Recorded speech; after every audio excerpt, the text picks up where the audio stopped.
साफ तौर पर जैद जी का कहना है कि जिस तरीके से सक्रिय होकर दखल देना चाहिए, हिंदुस्तान को स्टैंड लेना चाहिए, वैसे हिंदुस्तान ने नहीं किया। क्या आप इत्तेफाक रखते हैं इस बात से? नहीं, जय साहब तो कहना पूरे फुल टाइट हैं और आ, कितना आवेश गुस्से में बोल रहे हैं, ऐसा नहीं नहीं नहीं, है। मेरा और ऊंचा मैं आवाज होता है, है मैं कि माफी चाहता हूँ।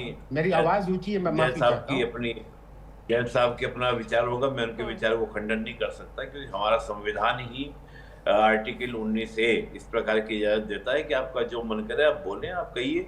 उनका हम्म। अपना व्यू है, विचार है।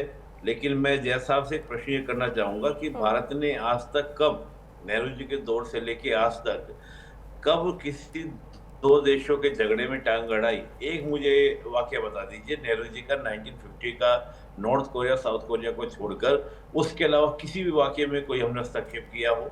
और हम तो एक मैसेज देते आए हैं, इसराइल के फिलिस्तीन के मामले में हमने टू नेशन थ्योरी को एक्सेप्ट किया, हम तो उसको भी स्वीकार कर रहे हैं। अब दूसरे के झगड़े में हम जाके अपनी टांग अड़ा दें? और दूसरी बात देखिए, यहाँ पर प्रधानमंत्री जी कोई व्यक्तिगत दोस्ती नहीं कर रहे हैं, ये तो व्यक्तिगत दोस्ती का दिखाने को होता है।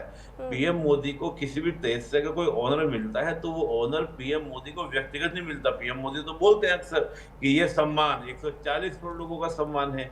और चाहे नेहरू जी रहे हो, नेहरू जी भी इसी तरह का प्रयोग करते थे। इंदिरा निपुर जी जी, कोई एक तो और पॉइंट जैद साहब ने उठाया कि ऑपरेशन सिंदूर में अमेरिका सर क्रेडिट लेकर चला जाता है, लेकिन हिंदुस्तान स्टैंड ही नहीं लेता। कौन कह रहा है अमेरिका क्रेडिट? अब देखिए, कोई अपने आप को कहता रहे कि मैं M the king of the दुनिया, मैं किंग हूं, मैं ये हूं।